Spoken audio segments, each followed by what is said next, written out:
Well, I think the mainland, lots of the people very happy to Yeah. see that there is a panicking in Taiwan Mm. because because now they don't know what to do. They're a little bit like the Europeans, like as long as the US tell them you should do this and one, two, three, then Yeah. they're happy to just do that, which is very clear what the Biden administration have been doing. You know, they have been telling the Taiwan, like you said, the separatists what they should do.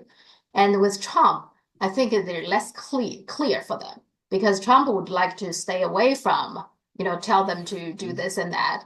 I think Yeah. that's create panicking, and Yes. which a lot of the people in mainland actually like that. That's part of the reason people in mainland, by and large, support Trump way more than they support Biden, I think. That is very interesting, actually. That is extremely interesting. Okay, well, I can understand that, but as I said, he must now follow through. As I Yeah. said, he himself is very confused, and he had this. He still has this idea, which so many Americans have, that the great American economy lost its industrial prowess because China stole all the technology and all that nonsense. I hope that he's going to listen to people like Elon Musk and others who are going to try and make him understand that that is absolute nonsense.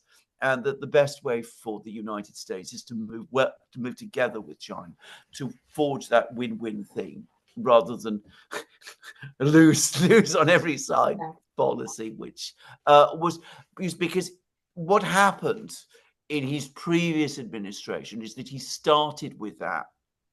And of course, it led him into all sorts of other things because Mhm. whereas initially it was all about trade and economics, as he understood them, what happened was that he was then pulled along by the anti-China hardliners in the United States, and he found himself in a series when, in a situation rather, where he was having people like Pompeo and Bolton, and Pompeo especially, was intensely anti-Chinese, and is intensely anti-Chinese.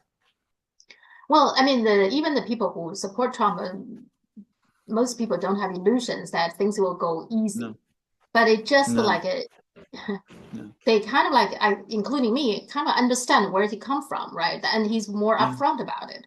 Whereas yeah, with Biden, he always saying one thing, the two-faced thing, right? Do something different. And you can't yeah. work with somebody like that. And you see, that's where No, the no. hard part is. Yeah.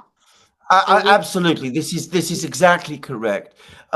If you're trying to work with someone, even if you are in, there are huge differences between you.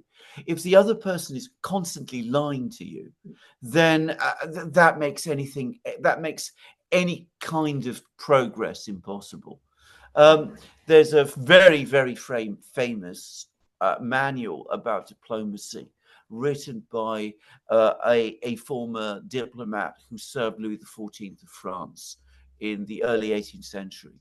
And he said the worst thing you can do in diplomacy is lie, because whatever brief advantage you get, what you're going to do is leave poison behind you. And this is absolutely true.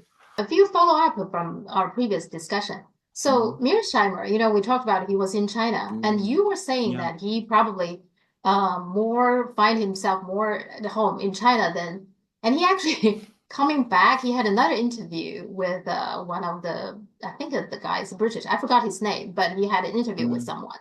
And he actually said that. He said he just came back from China. He likes going there. And he said yeah. that intellectually, I'm more home in China than I'm Yeah. in the US. So he pretty much said what you talked about last time. Yeah. That's what's Uh, very it, interesting, I it, think. It doesn't surprise me because Mearsheimer is an extremely clever man. I mean, he absolutely is, and a very, very erudite man. And he wants to see the world as it is. Yeah. He doesn't let his mind get clouded with all of these ideological things. And of course, he finds that Chinese people are like that themselves. They're very clear-eyed, and level-headed, and they're not, uh, talking all the time about values and Yeah. democracy and freedom in the kind of way that a certain type of American unfortunately does. The other thing is we talked about the Thucydides trap. So I have been Yeah. giving some thoughts, and also I got some questions and discussions. Yeah. So one thing I find that how to understand what Thucydides trap is very, very important, because Mhm. if it is being correctly read by what you were Yeah. telling us, that Thucydides himself is saying we should try to avoid it. Well, if Yeah. everybody read it that way, then I think everybody Yeah. should trying to avoid a war. Well, in that case, then it's less likely we will have a war if everybody is trying to manage whatever the conflict, right, this disagreement. But if it has been interpreted as unavoidable, this trap, Yeah. Thucydides' trap is unavoidable, well, then of course you have to prepare for war. And if Yes. everybody's preparing for war, it's more likely to get us into wars. In other words, Yes. how to read and understand the Thucydides trap in its holistic way has profound impact for geopolitical decisions, isn't it? I, I completely agree. And I mean, this is where, as I said, the distortion of Mm-hmm. Thucydides' intention is a very serious matter. Now, I think one thing I have to say is that the common interpretation of the Thucydides trap that you hear all the time, that when one power is rising, and there's another power which has been, which feels threatened about this automatically leads to conflict.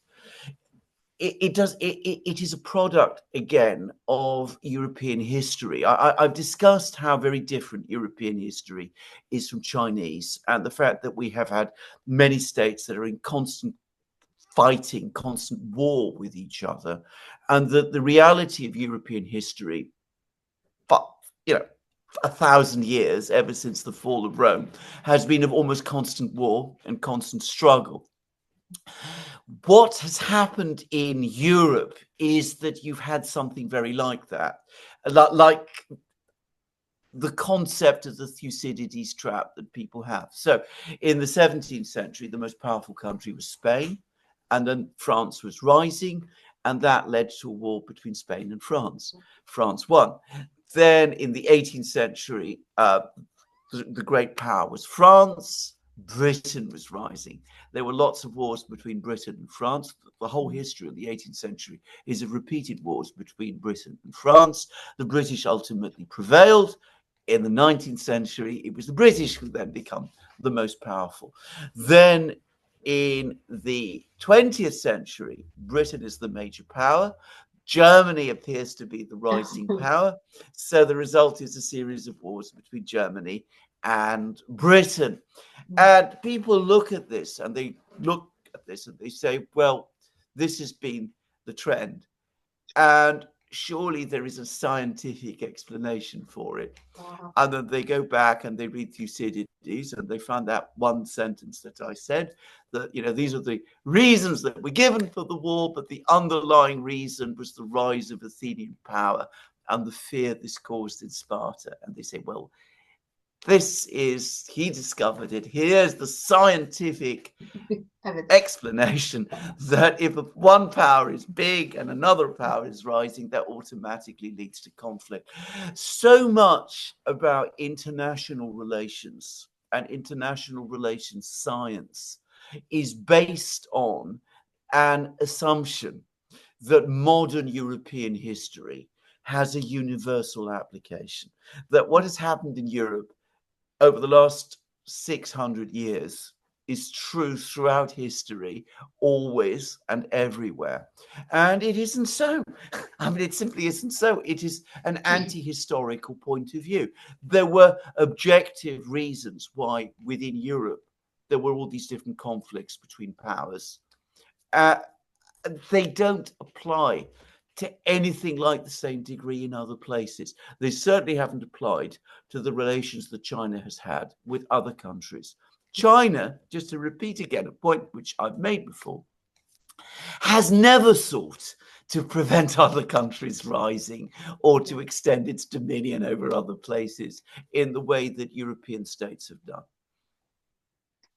And and I also feel like Thucydides trap kind of like fits very well with some of the war hawks, neocon Yeah. neoliberals agenda.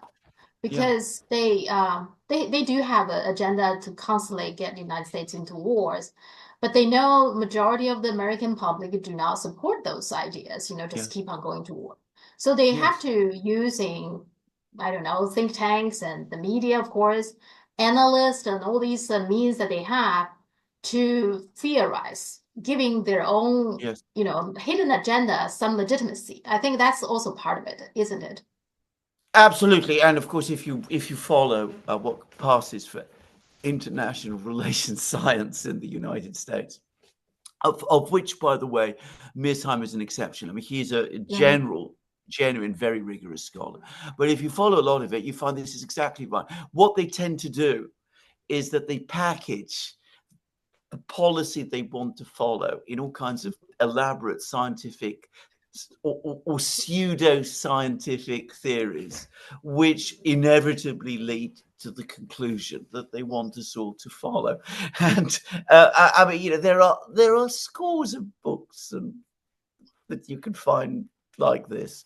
There is a British historian called Niall Ferguson, who is an absolute exemplar of this sort of thing.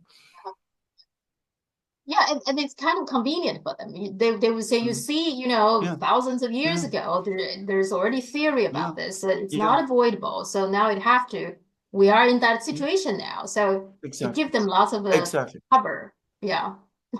Exactly. But to repeat again the point I made yesterday, that was never what Thucydides himself Yes. intended. I Yeah. mean that he was always clear that there is agency in human affairs, that people have choices and they can make good choices as well as bad ones. They are not obliged to do something like start a war, which is going to ultimately prove a disaster for them and for everyone else. If you read his history fully and completely, even in English, by the Mhm. way, you can see that. But just yanking out quotations from a text is to misunderstand the text or to misrepresent it radically. By the way, in the ancient world, in the world of ancient Greece and Rome, nobody, you'd ask people then, and they're the people who, knew close to Thucydides this time. If you'd ask them, what do you think of the Thucydides trap? They wouldn't have known what you were talking about. Nobody, no ancient scholar refers to the Thucydides trap. It has no basis in the very, very strong philosophical literature, for example, that you found in Greece, in ancient Greece, in the decades after Thucydides himself wrote.